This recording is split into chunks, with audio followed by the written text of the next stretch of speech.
You know, sometimes they do a really good job of naming things. The Grand Canyon is really grand. The giant redwood trees are really giant. But sometimes I think they kind of messed up. This is the Great Dismal Swamp. It's on the border between North Carolina and Virginia. It covers about 110,000 acres of what I guess they once considered wasteland or useless space. To my mind, dismal. Dismal is just about the last word I would use to describe a place like this. I suppose at one time they sort of assumed that because there wasn't really a good way to make money off of it, that this was kind of a dismal wasteland, which kind of shows you how short-sighted they can be.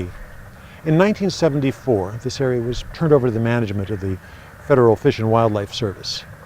And I think far from being a wasteland, if you look, if you listen, you can see that this place is a dynamic center of more life than you can imagine.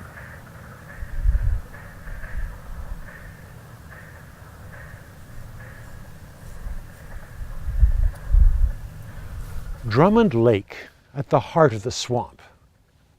It's beautiful, vast expanse of what you could call fresh water, but it's kind of dirty and brown.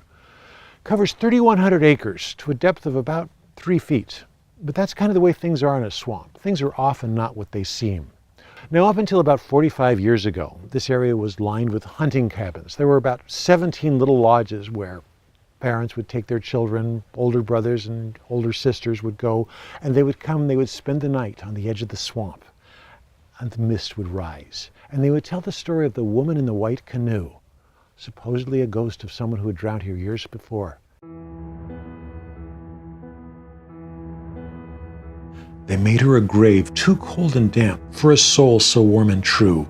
And she's gone to the lake of the Dismal Swamp, where all night long by a firefly lamp she paddles her white canoe. And her firefly lamp I soon shall see, and her paddle I soon shall hear.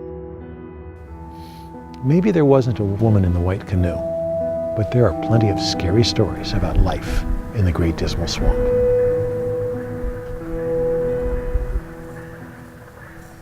You hear a lot of wildlife when you're out here in the Great Dismal Swamp.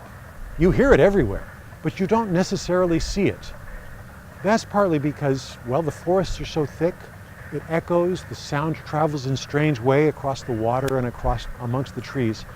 And for one group of people, that was actually very important. We're very close to where the first English colony was in North America, the town of Jamestown. The first slaves arrived here in 1619, and while we don't have a very accurate record of exactly when the first attempted escape was, it's safe to bet it was right around 1619. Slaves were often recaptured, but one place that many of them would go was right out here into the Great Dismal Swamp. Parents would tell their children stories that they were lost or eaten by alligators. But we know now from archaeological evidence that many of them stayed here for generations. They were called the Maroons. And they built communities. We don't know how extensive, but they built communities, they stayed here, they lived here, they had their own life, basically their own community here in the wilds of the Great Dismal Swamp. Today, there's not a lot of archaeological evidence. Some say it's because, well, there weren't that many, they didn't develop that much. Other people say, well, the swamp reclaims the land very quickly, so we don't even know how many Maroons there were, what their culture was like. One thing we can say, though, is it was probably better than slavery.